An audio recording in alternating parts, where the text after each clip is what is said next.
Thank you for joining us for Deer Talk Now. I am Dan Schmidt. I have two of my favorite people in the industry here, and they both happen to work for the same company. It's Code of Silence, and it's Ev Terrell and Jamie Dykeman. Welcome back to Deer Talk Now. Yes, good Hey, evening. it's awesome to be here. Yeah. Awesome. We've been talking off screen here, and hunting season is going. Ian, I know that this is not proper, but when does this one air? The 17th. 17th. Oh, today is my 30th anniversary. Then everybody's watching it. 30th anniversary working in the outdoors industry here. This airs on the 17th. Obviously, That's really cool. we record this a little bit Congratulations. early. But we were talking, I'm going to start with you, Ev. I've been following your exploits on social, and you were hunting, you were antelope hunting. Congratulations, you did shoot one, right? I have not shot an antelope Oh. yet. My son shot one this weekend. It was your Let's son. take a look Okay, at it. yeah. And Yeah. you were showing me Telegraph. you were showing everybody the workout that you did, and we were talking about this. Just Yes. explain that for the people who are listening who don't know what I'm talking about. What is your workout? Well, I ran forever. I ran for, the better part of the last 40 years. And one day my knees just said, you have to decide if you're going to walk for another, till you're done or run for another 5 years. So I quit running. And so I had to go to something that was a little bit more vigorous. So I do what they call farmer's carries, which is just basically grabbing a barbell in each hand and taking off and going as far as you want. And I do it almost every day. But for my 60th birthday, I'm 60s. You got me by I two. said, You got me by 2 years. a year, Yeah. a year ago, I said on my 60th, I'm gonna carry 60 pounds in each hand and do my deal. And I did it. It was not pretty. We have vultures here. They were circling. What is Pretty it? Is it? rigorously, but- I'm fascinated because I used to be a runner as well. I had terrible plantar fasciitis that I could barely walk. And when David first started, David started, I believe, in 17. He was following me around, and I was crippled at ATA and SHOT Show. I could not simply walk. So, is that is it cardio then? Like doing that workout? Most of the guys that are in gyms that would talk about farmers carry would tell you it's about as a full body workout as you can get. It's legs, it's shoulders, it's arms.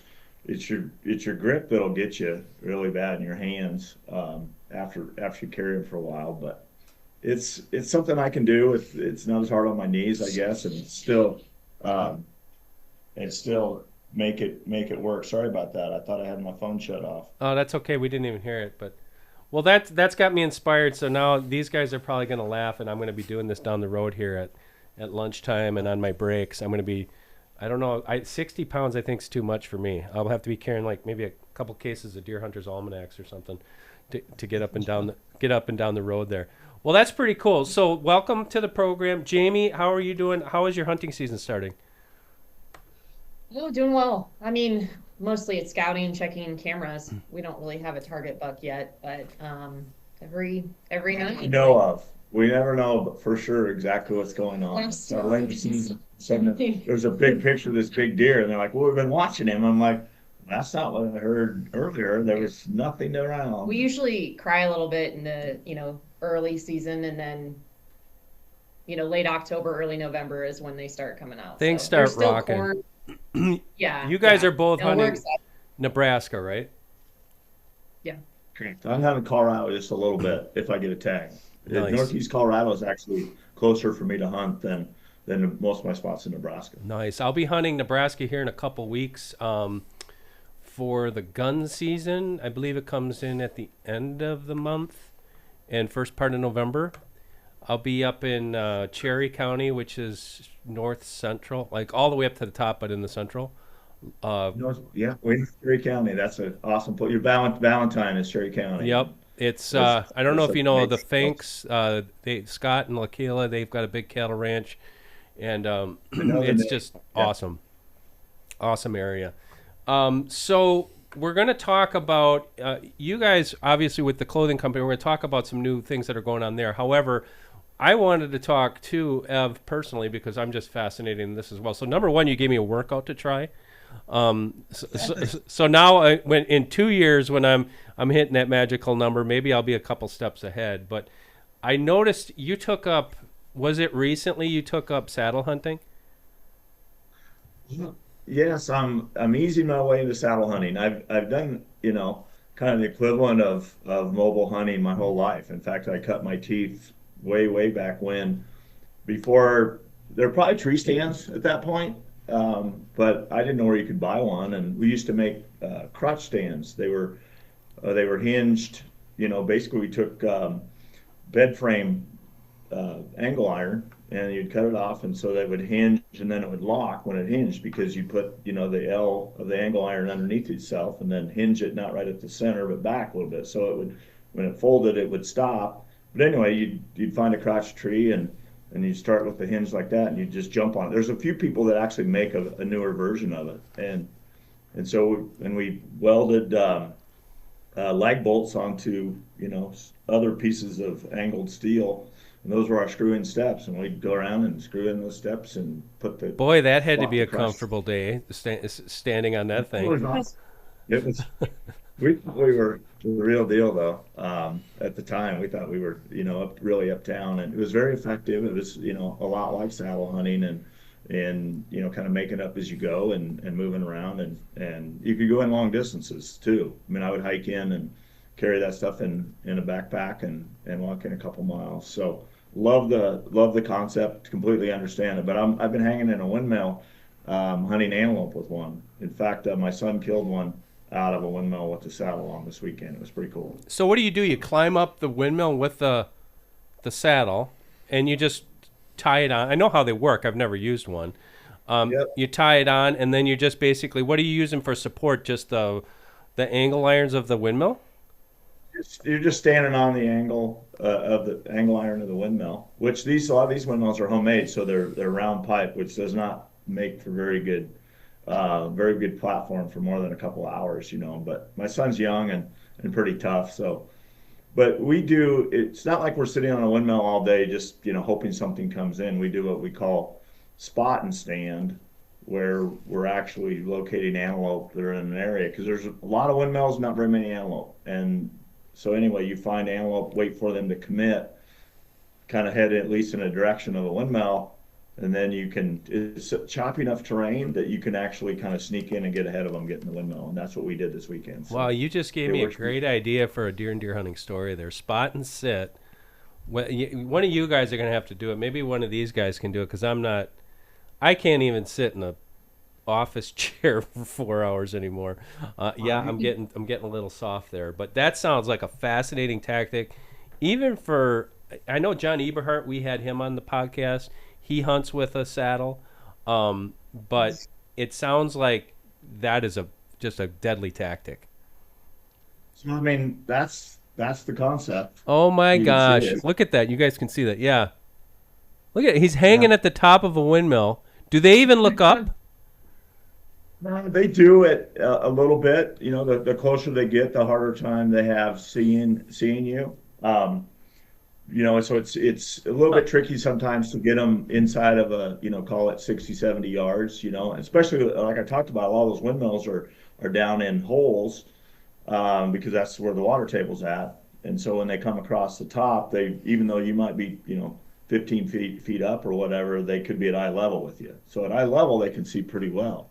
So it's not necessarily that they're looking up, but once they get down in the hole, then they are looking up. That's So absolutely getting them fascinating. to close can be a challenge. They don't look up like a deer does, though. That's what I was wondering, because I've only hunted antelope twice, and it was both on doe tags, and that was in Wyoming. They had good eyesight, but it was kind of like what you said. Their eyesight is different than a whitetail, and I want to get to talking about that camo too, because this stuff. Short sidebar here. This stuff is pretty amazing the way it blends in, and I can imagine that, especially on some of those western game. Jamie, I know you've done it too. You've hunted elk, you've hunted deer. I know you've shot a lot of 3D. I should ask: are you both still shooting regular bows, compound bows? Compound. Yeah. Yep. I've never hunted elk. That's like my ultimate Oh, I dream. thought you did. Okay, you haven't hunted elk, but have you hunted like that with saddle yet? No, I have not. Okay, well then. Definitely not like that. What gave you we that do idea? it. Did somebody else do it, or did you just come up with the hey, let's just hang from a windmill? Well, it's so funny because, we cover a lot of ground and we used to just carry a ladder stand, literally carry a ladder stand strapped to a four-wheeler and do the same thing. And it's just, it takes more time and it's loud and noisy. And you can imagine parking your four-wheeler a couple hundred yards from a windmill and running over there with a ladder stand and trying to put it up before these antelope come in. And it worked, but it was just not very efficient. And it's like, how can I be mobile? Well, to be honest with you, I have literally a couple 3 years ago, before I really thought about saddle hunting, I would just carry a big rope and do the same thing with the big rope.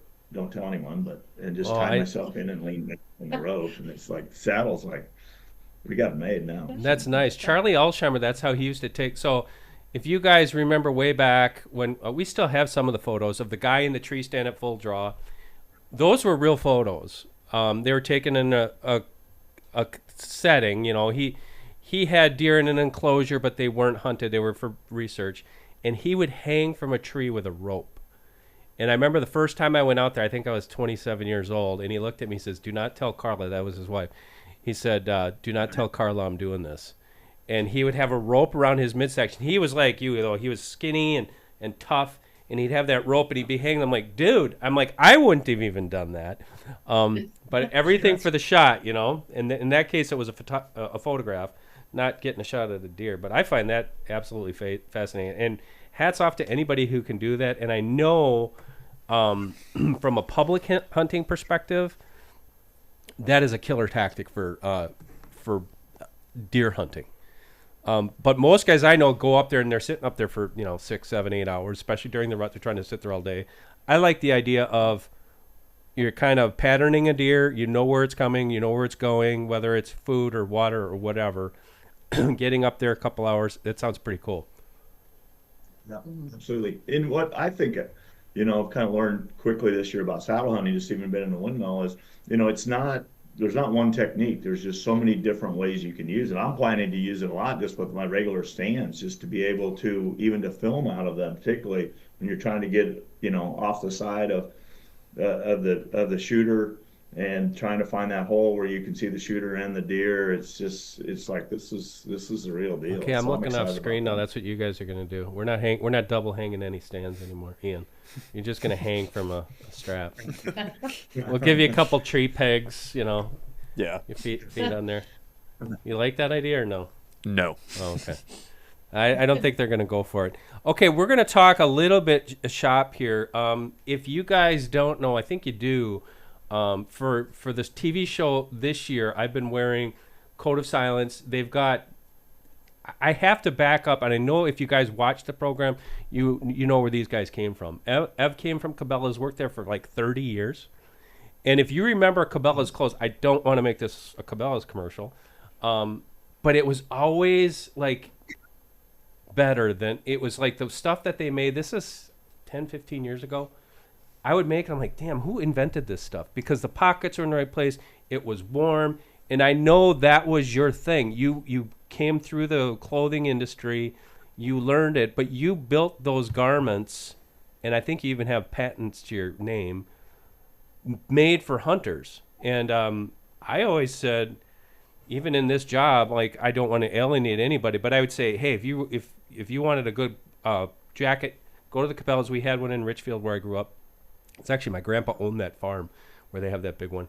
And and I know that's how you started making this stuff. So I started wearing this clothing. That was actually before we even formally met. I'm like, who's making this stuff? And then Brad told me, he says, well, Ev, he was with Cabela's. I'm like, well, that makes sense.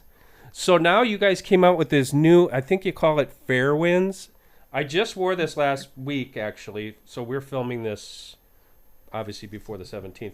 I shot my first deer while I was wearing this. This is the new stuff. It's a lighter weight merino. Am I getting that correct? And it can act as like a base layer. It's so freaking hot here. It was 80 degrees. So I was just wearing I think what are supposed to be the long underwear. That was my pants. And this little jacket. But tell everybody what was the idea for this. It's called the Fairwinds series. And what's all involved with it. Jamie, you want? Yeah, the one that you're holding is the Tech series. So that we, heard from our customers and we knew that there was a gap within our product offering. We needed something for early season. So, Merino, everybody loves Merino. It's an incredible fiber, incredible fabric. I'm also learning a lot more about Merino too. And from an outerwear perspective, Yep. you still have some really good properties from Merino that we explored and said, you know what, let's work with this great fabric and let's figure out how to have an early season type offering in a very technical type garment. So now tell me, And Jamie, that's what- is merino, is it wool? Yes. Absolutely. It is Yep. wool. So when you think of wool, I'm thinking like Maine in November, but this is actually a lightweight, breathable product. How do you take wool and make it a light to medium weight garment? I mean, what is the purpose for that? Actually, and I could talk way longer than you wanted to listen to about this topic. But I'd listen. I think Merino everybody is- else would turn this off, but we're gonna let you give us the elevator speech on it.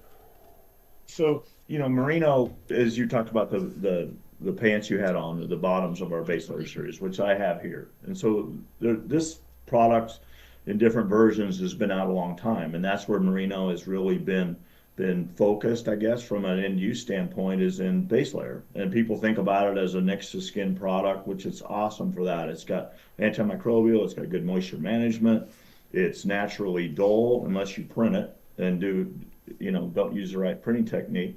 But this is where Merino's been established. The biggest challenge was not actually making Merino light, it was actually making it kind of midweight for us.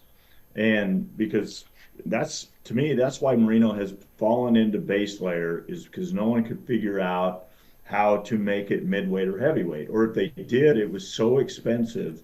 Literally, if you take, Yeah. this is a approximately 8 ounce, 240 grams, 240. 240 grams, which kind of heavy base layer is what you'd call it. But if you take this and go to 300 grams, 350, something that you would like to be an athletic hoodie, you're looking at $25 each per yard. You suddenly get to hoodies that cost, $250 Oh my retail. gosh. Okay. And so Yeah. to me, it was not that Merino was great next to skin. It was just so expensive. Nobody could figure out how to make it midweight. So we took that same fabric and figured out how to bond it to a backer to give it More body. ability to be more stable, to just have more body to it, to create more weight that we could put into midweight outerwear like you were holding. This is the hoodie. So when you put these together, we're at about 350, 360 grams. But this is a true, jacket weight hoodie. But at the same time, so you have the body, you have the form, you have the stability, but you have all the properties we just talked about with Merino on the outside of being dull, of being warm, being antimicrobial. And, wool has been a preferred outerwear fabric since, back when people were the pioneers, right? I mean, it's famous. And Merino is a better version of wool. So taking it into true outerwear makes all the sense in the world. And it's not that it's wrong for that. It's just nobody can figure out how to do it. I find that absolutely fascinating. I find that absolutely. Yeah, So man, what is of I just want to get down that rabbit hole a little bit farther. What is the difference between just straight wool and merino wool? It's a different, the sheep they come from. Okay. Merino sheep are, the elite side of thermally efficient sheep. They live in the highlands and Wow. in extreme cold, and they also live in very warm temperatures. So they have to be very versatile. So they've evolved to be highly efficient thermally. And, Okay, there's a and lot can of- kind of A lot of things. I didn't mean to cut you off. I'm sorry. A lot of things going on No, here no, with that technology and the fabric. One thing I want to stop and say. People say, "Yeah, I don't care. Clothing's clothing." No, it's not. If you wear it, you're gonna find out how comfortable this is. And I'm not just saying that because you guys are sitting here or whatever. I wear that clothing. It's comfortable. I sat and I'm like, man, this is super nice. And I was sweating, and it wasn't absorbing the moisture. The other thing is this stuff is not that expensive. This jacket, which is okay, you buy a jacket. Okay, what's a jacket gonna cost you? This retails for $160. That's not that bad. Now, like a lot of guys say, well, I'm just going to go to Walmart and buy whatever. I'm like, you get what you pay for. But if you just listen to Ev talk about how they take wool and they're building that into a garment, the way I liken to it is my dad was a carpenter. He put in, rest his soul, he put in Anderson windows. That's all he would install. They were the best windows at the time. And people say, I'll just go to Menards and buy a cheap window and put it in myself. It's like, my dad said, go ahead and do that. And like within 5-10 years, you're replacing your window. The windows he put in lasted for a long time. That's what I like in good clothing too, is that it's not only going to be more efficient, it's going to last a lot longer. And then the other thing that I'm fascinated with that I want you to explain is, what do you call in this camo pattern? S18 camo, What is it? like S18 camo. Yeah. So tell us about that camo, because to me, you look at it and it's like, oh, that's kind of cool. But if you stand there from a distance, it really blends in. I know you got something going on with that, however you created that. Yeah. Well, I'd like to say two different key stories within our camo pattern, our concealment story. The S18 camo is our own camo. Yep. A lot of research went in the beginning here, determining what is the average tree stand height, and a person in there at center mass is going to be at that 17.8, right, feet, around 18 feet. So at that height, what does it look like? What do the tree density look like? What is, even from a Pantone and texture standpoint, but that's what developed the pattern look. The biggest thing in which we talk about, and what I wholeheartedly believe is the differentiator between this, is not only the camo pattern is efficient, but it's the light absorbency or low light reflectancy story. So that's our neutral LR technology, which on top of our, camo pattern, we're choosing fabrics that are highly textured. We're choosing fabrics that are organic, which helps mimic nature. It is not reflective, which is like what you see in a lot of other types of patterns and fabrics. That's what makes sense to me, Yeah. is that the light absorption is what must be doing it. Because Yes. some patterns look great, but then from the distance, it looks just like I'm a big black bear standing there. And then these in the shadows especially, that the difference between the light tones and the darker tones, it's just like, I don't want to say modeled, maybe. It looks like it's just kind of blending in a lot better. Mhm. And the other thing, I think that's a really big deal. We think it's really, and I have a tremendous amount of confidence, and as as we've researched it and tried to understand how sensory, kind of perception works, that being a non-exception, and when you have everything in the woods, it's 100% organic, it's 100% porous, and it absorbs light to a really high degree. To think you can go out and be a non-exception with a flat fabric that is highly synthetic, that is reflecting light, is just counterintuitive to the way things work. And there's so many things that motivated us to think this way, and then ultimately to be very confident in what we're saying. You see waterfowl hunters now going to flocked heads and decoys. Yep. And swear that the flocking, because of light absorbance, is so much more realistic for geese. You see, we can understand that ghillie suits are the best camouflage out there, right? And in fact, military people put their lives on that fact. To think that, all camouflage is down here and ghillie suits are up here, and there's nothing in between that you can put between the two. And I'm not saying we're as good as a ghillie suit, but you get it when you create porosity, which we do because of our jacquard knit. That's one thing that we haven't talked about. We don't print our fabrics. We dye at the fiber level, and then this camouflage is knit in there. And that reduces the synthetics dramatically, and it also creates porosity that also assists in the light absorbance. But how are you doing? I mean, there's so many processes. There's so many processes there.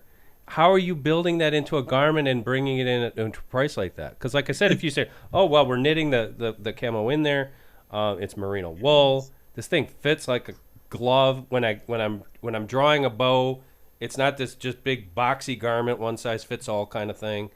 By the way, I do have to criticize you guys. Your 38 is not a 38. If your 38 is a 38, Kohl's has been lying to me for my entire adult life. Because the 30, I'm way too fat to fit into a 38. So I had to get the next size up.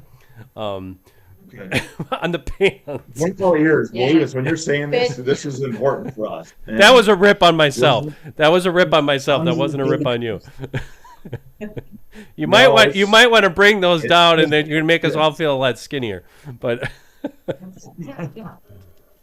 if it's not a 38, I mean, we're gonna go back when we're done with this. We're gonna figure out. well, you just have to call them a 38 relaxed, and then then you're gonna be good. No, I'm just kidding. Anybody who builds garments is going to say sizing is probably one of the biggest challenges, of course, right? Yes. And we continue to try to improve that. Feedback is huge. We have opportunities within to where customers, when they do a review, can say what was their shape, what was their size, how did it fit. So that helps compare when you are shopping us. But sizing is a big deal. Oh, It's yeah. one that we can. Especially when you address consumer side. Huge. Yeah, well, if you're working out and you're in shape like you guys, you don't have to worry about it. But I need to work a little harder. Deer Talk Now is brought to you by Moultrie Mobile. The all-new feed hub from Moultrie Mobile is a remote game feed manager that's compatible with all major feeders. Remotely check feed levels, schedule feeding times, and instantly dispense feed directly from the Moultrie Mobile app. For more information, go to moultriemobile.com. Jamie, can you just tell us, is there 2 or 3 other series that, because you kind of go from this early season to mid to cold? Yep. So we just talked about the Fairwinds, which is our early season collection. Our go-to, and I'll say our core since we launched, is our Zone 7 Versa series. So that's great for mid-season into the rut. That's an outerwear, Berber, wool and fleece wool type fabrics.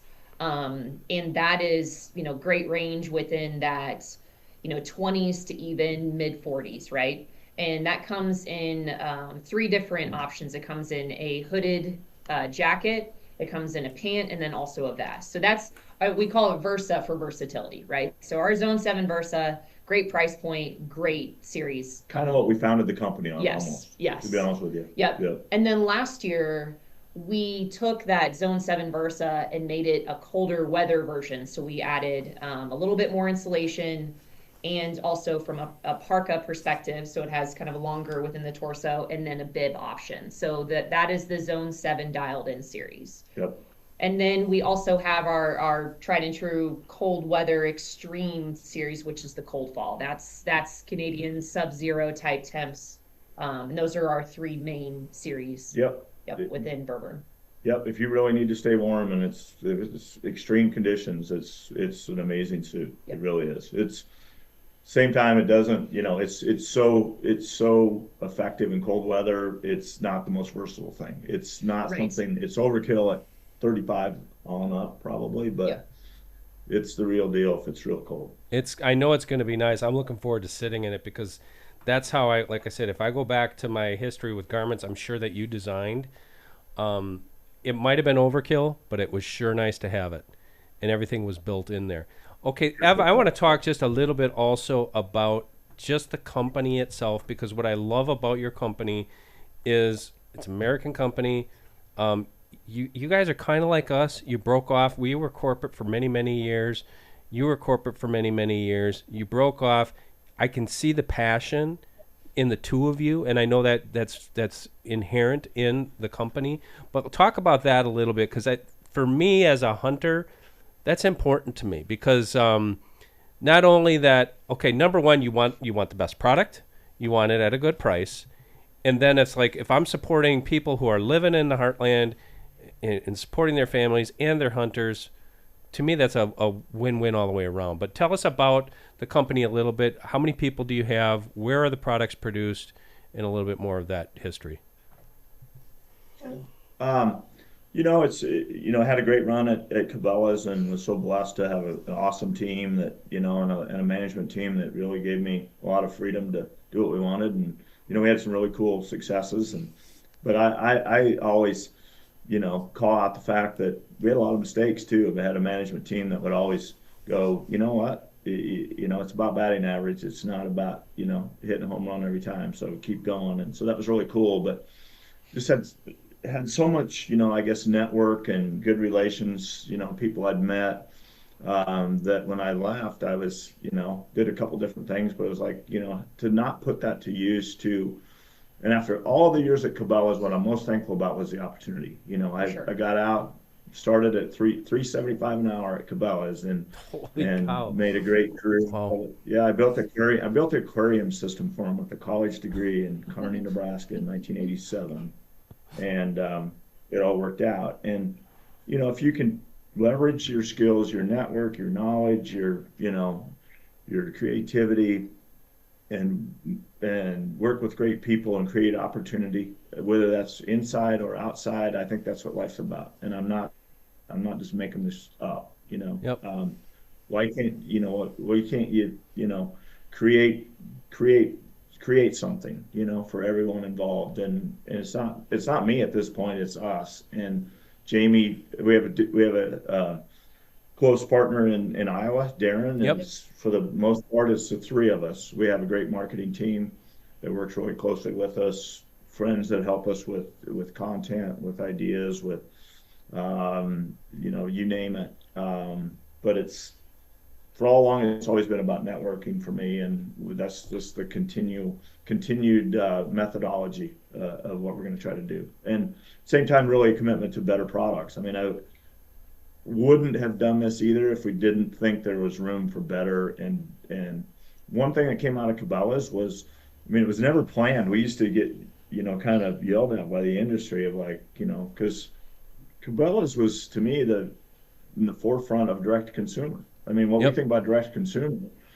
but direct to manufacturing. So, saying, hey, we can take the fabrics, we can design our own garments, we can do whatever we need to, and go pay X for a garment and sell it at a good price is what direct to consumer model is supposed to be about. And so I learned that early on that, we're going to be real fair on the value side, and right or wrong, I can't get it out of me. So that's what we're going to continue to do, and hopefully we can make a living at it and create an opportunity at our pricing structure. But we're going to be, I think, pretty fair in our pricing always. What an awesome story. That is just, I love that kind of, just that kind of background. Back to that story that you had, a couple questions. My mind is always going this way. First thing I ever got from mail order, my brother ordered a Olt, it was OLT company, squirrel call from Cabela's.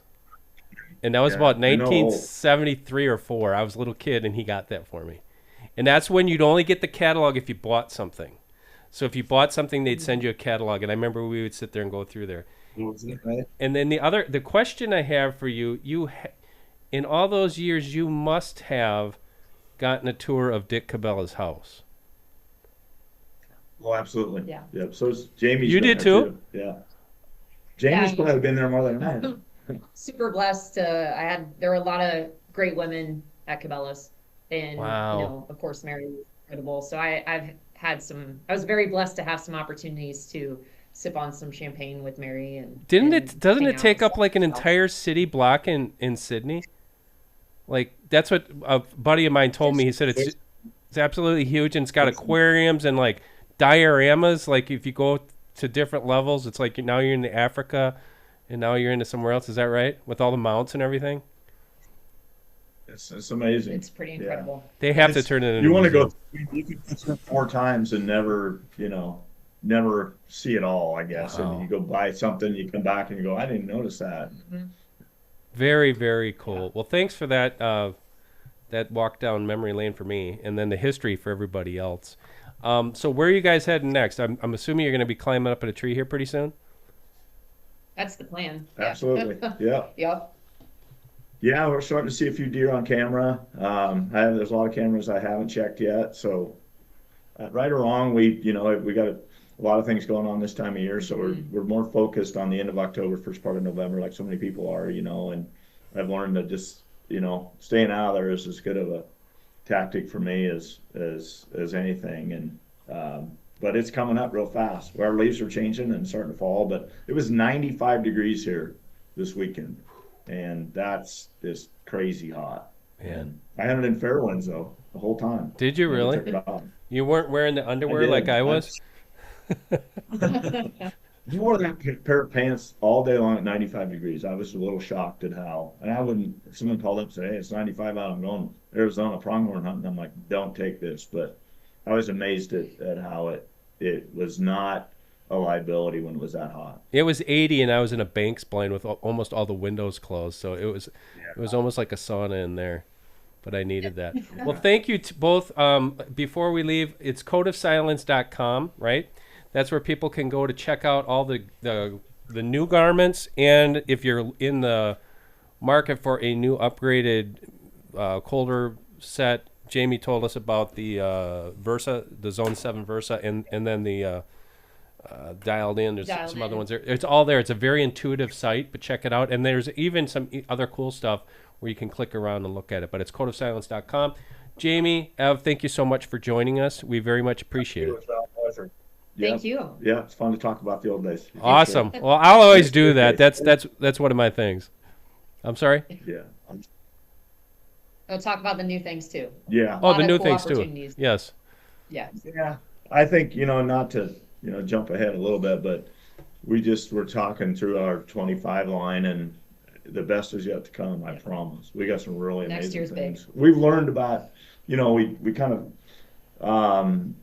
figured out this light reflectance, light absorbance, and the jacquard netting and the merinos, and, kind of got a foothold with the figuring out how to do midweight, and heavier weight outerwear with merino, and kind of off to the races now, to be honest with you. Actually, let me ask you one more question. I'm going to prolong this.